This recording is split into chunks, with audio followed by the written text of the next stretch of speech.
notre mana pour le tourisme, l'avenir de notre Finnois.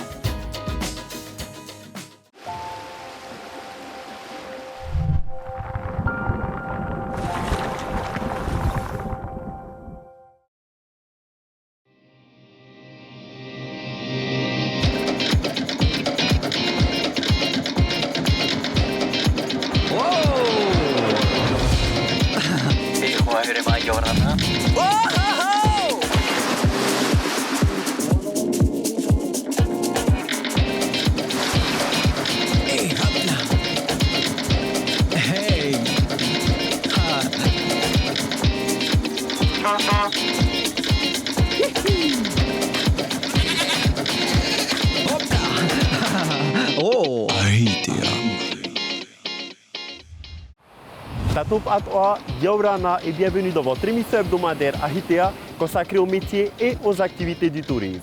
Cette semaine, je vous propose de découvrir le métier de moniteur de surf suivi de sa rubrique Astuces. Votre rubrique Perspective sera consacrée à la candidature de Tahiti aux Jeux Olympiques 2024 et nous irons demander à un influenceur local de répondre au livre à questions d'Ahitea. Tatou pour une session de surf avec Hira Te Inat Ofa. Hira, Yorana. Ça va? Ça va et toi? Cool, tranquille. Alors, il paraît que tu voulais apprendre à surfer? J'en ai jamais fait, mais je suis prêt. Alright, bien, On y je va? vais te montrer.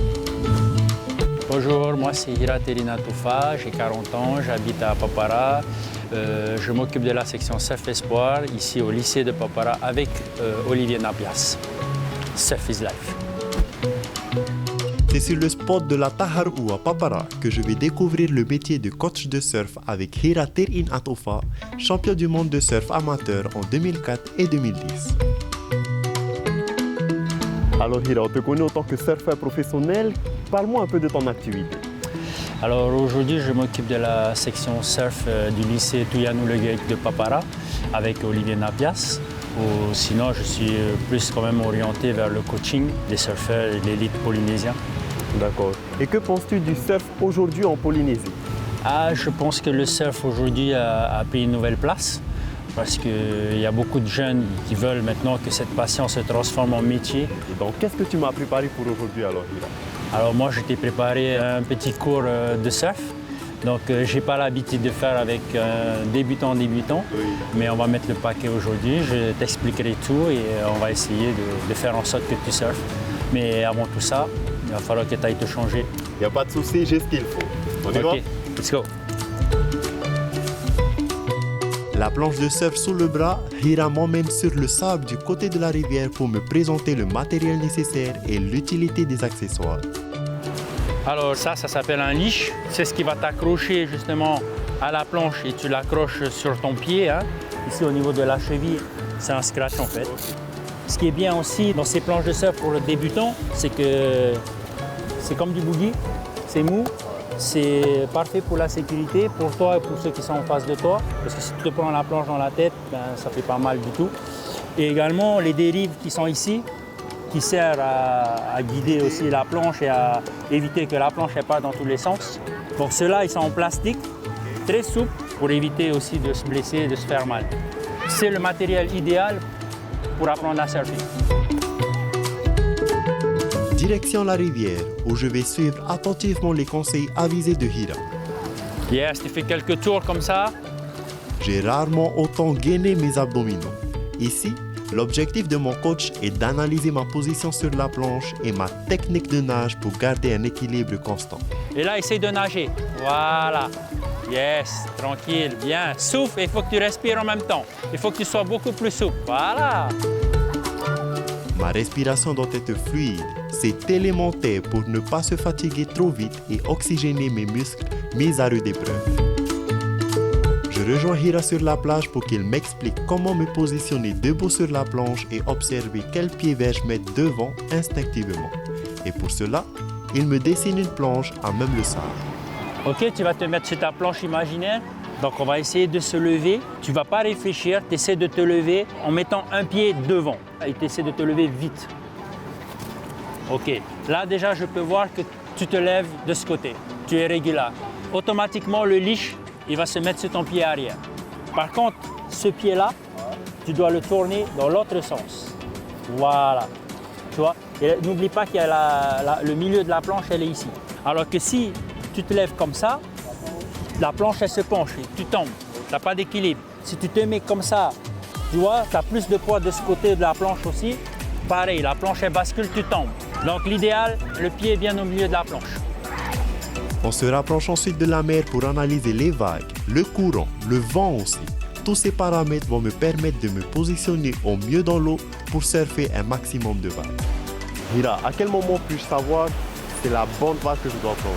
Tu repéreras des bonnes vagues avec l'expérience et puis en fonction de ce qui va arriver, de ce qu'on va avoir nous deux là pendant notre séance, tu peux commencer à avoir déjà « Ah, ça c'est une vague ». Moi, au fur et à mesure, je t'expliquerai aussi. Repérer, à prendre des repères. C'est parti pour la session.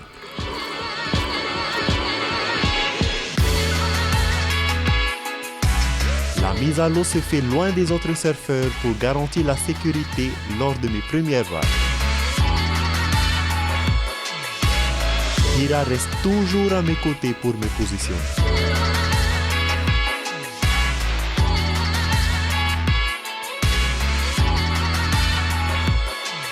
Je réussis à faire du kneeboard en me mettant à genoux sur la planche.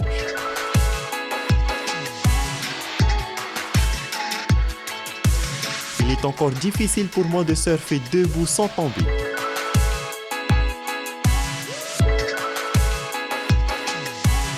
Le surf est un sport vraiment complet qui mobilise tout le corps et demande beaucoup d'énergie.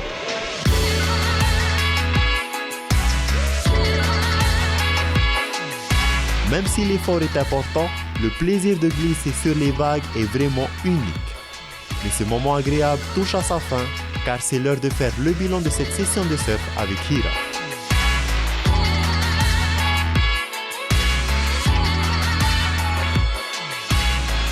Tamator, comment ça a été? Déjà, Hira, j'aimerais te remercier pour cette expérience. Je ne vais pas te cacher que j'étais KO et que ça m'a bien fatigué. Mais en tout cas, ça m'a donné envie de recommencer à chaque fois et pourquoi pas de continuer à faire du surf plus tard. Moi, je t'encourage à continuer parce que tu as appris vraiment le surf débutant dans l'extrême. Oui, c'est ça. Je pense que la meilleure solution d'apprendre pour un débutant, c'est d'aller à Papineau avec les écoles de surf. Donc il y en a plusieurs, ça commence par Olivier Napias, il y a aussi Steven Pearson et il y en a plein derrière. En tout cas, Hira, je suis honoré d'avoir pu avoir cette session avec toi et d'avoir été coaché par toi. Et je sais aussi que tu es coach pour les Jeux Olympiques au surf. Est-ce que tu peux m'en dire un peu plus sur cela? On va dire pour l'équipe de France, plutôt. Je les entraîne, je les prépare pour les JO 2020 qui se passera au Japon. Je peux confirmer qu'ils ont un des meilleurs coachs. Marurumait et Hira, merci on beaucoup. se voit bientôt pour d'autres sessions. Yes. Et tout de suite, retrouvez toutes les informations pour devenir moniteur de surf dans votre rubrique Astuces. Pour devenir moniteur de surf en Polynésie française, il vous faut être titulaire du PSE1, le diplôme des premiers secours en équipe de niveau 1, suivre une formation de 670 heures en centre de formation en métropole et 500 heures en stage pratique dans un club, obtenir le diplôme d'État BPGEPS, le brevet professionnel de la jeunesse, de l'éducation populaire et du sport avec une spécialité activité nautique, mention surf. Avoir un sens aigu des relations humaines et justifier d'un bon niveau technique en surf. Pour toute information complémentaire pour devenir moniteur de surf en Polynésie française, vous pouvez vous rapprocher de l'École française de surf sur www.écolefrançaisedesurf.fr. Vous pouvez également vous rapprocher de la Fédération tahitienne de surf sur www.fédération-surf-tahiti.com.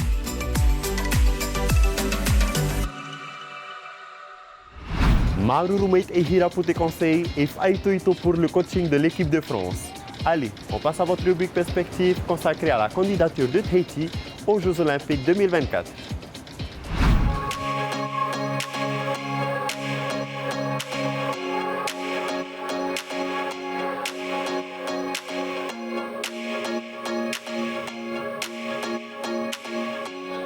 L'île de Tahiti est candidate pour accueillir les épreuves de surf des Jeux Olympiques en 2024, dont l'organisation a été confiée à la France. Une nouvelle qui ravit la Fédération tahitienne de surf à pied d'œuvre pour mettre en avant le fénois. Pour un pays, pour des athlètes, c'est un rêve de pouvoir participer. On va espérer que cette candidature qui a été déposée à la fin du mois de septembre dernier puisse fructifier et surtout sensibiliser à la fois le COJO de Paris, mais aussi le CIO, le Comité international olympique. En août dernier, 4 membres du comité d'organisation des Jeux olympiques de Paris 2024 sont venus visiter et étudier les spots de Papara et Teahupo'o. L'un des arguments phares de la candidature tahitienne est qu'à la période de l'année où les JO seront organisés, du 26 juillet au 11 août, les meilleures houles se trouvent dans l'hémisphère sud. Mais si Teahupo'o est un spot de surf mondialement connu, en France, les autres villes candidates à l'accueil des JO ont également des atouts. Nous devons faire face à d'autres candidats qui sont donc, on va dire, privilégiés parce qu'ils se trouvent à proximité de Paris, entre La Torche, qui est proche de la Bretagne, Lacanau qui est à côté de Bordeaux, Osgore à côté des Landes et Biarritz bien sûr qui est tellement connu et récemment avec le G20 là, qui s'est fait, que le fair play du sport choisisse la meilleure des options, surtout qu'il y ait des superbes vagues et que les surfeurs puissent s'exprimer parce qu'on sait que le facteur nature est important. Accueillir cet événement sportif international en Polynésie française serait une aubaine pour le pays, tant sur le point économique que médiatique et donc touristique. Car malgré la distance avec la métropole, la délocalisation de cette épreuve ne serait pas un frein. Grâce notamment aux nouvelles technologies qui pourront assurer un direct via Internet ou en télévision, à l'image de la compétition internationale de surf Tahiti Pro qui se déroule tous les ans depuis presque 20 ans. Admettons que les Jeux Olympiques se tiennent en 2024 à Teahupo'o. La Fédération tahitienne de surf reste persuadée que bon nombre de touristes viendront et soutiendront ce magnifique événement. Et bien entendu, tous les acteurs économiques, que ce soit au niveau de l'hébergement, la restauration, les transports, tous ces leviers qui permettront donc de faire en sorte à ce que le séjour se passe pour le mieux et forcément un impact économique important. Ça sera une manière aussi de promouvoir encore une fois ce petit grain de sable qui se trouve au milieu du Pacifique. Rendez-vous à partir du mois de décembre 2019 pour connaître la ville qui accueillera les épreuves de surf des Jeux Olympiques 2024.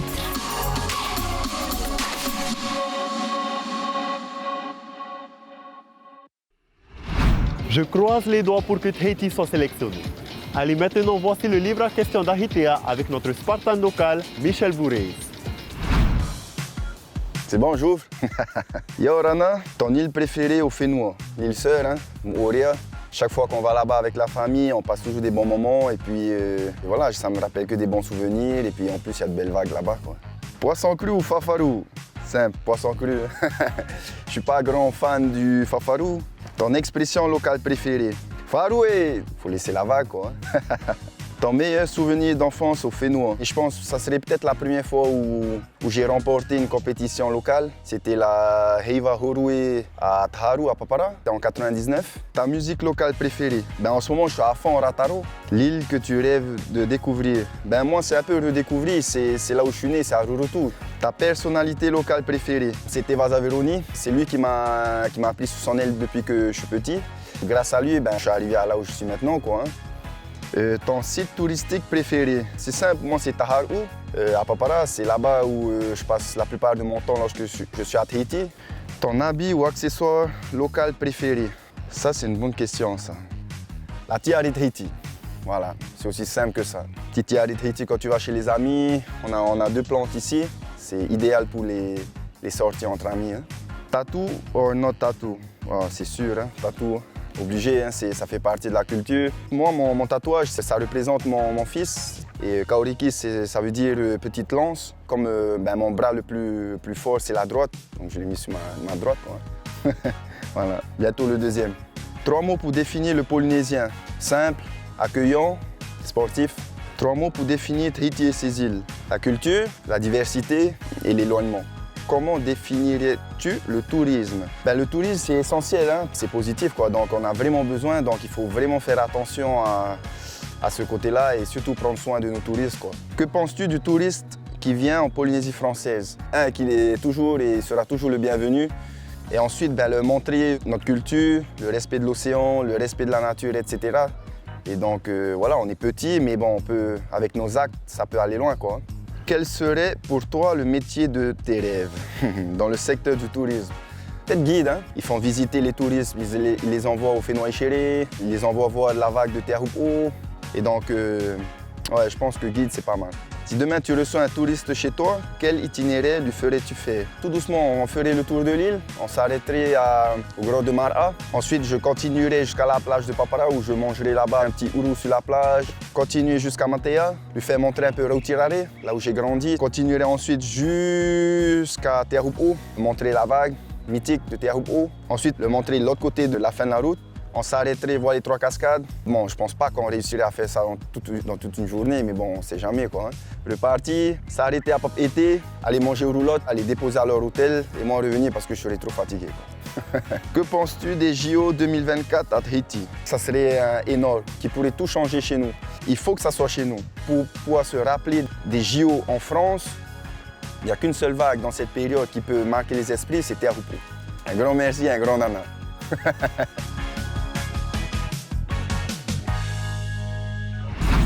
Les amis, notre rendez-vous sur les métiers et activités du tourisme est terminé pour aujourd'hui, mais l'aventure à Hitea continue sur les réseaux sociaux. On se voit la semaine prochaine. Parhei et Fareri Atato.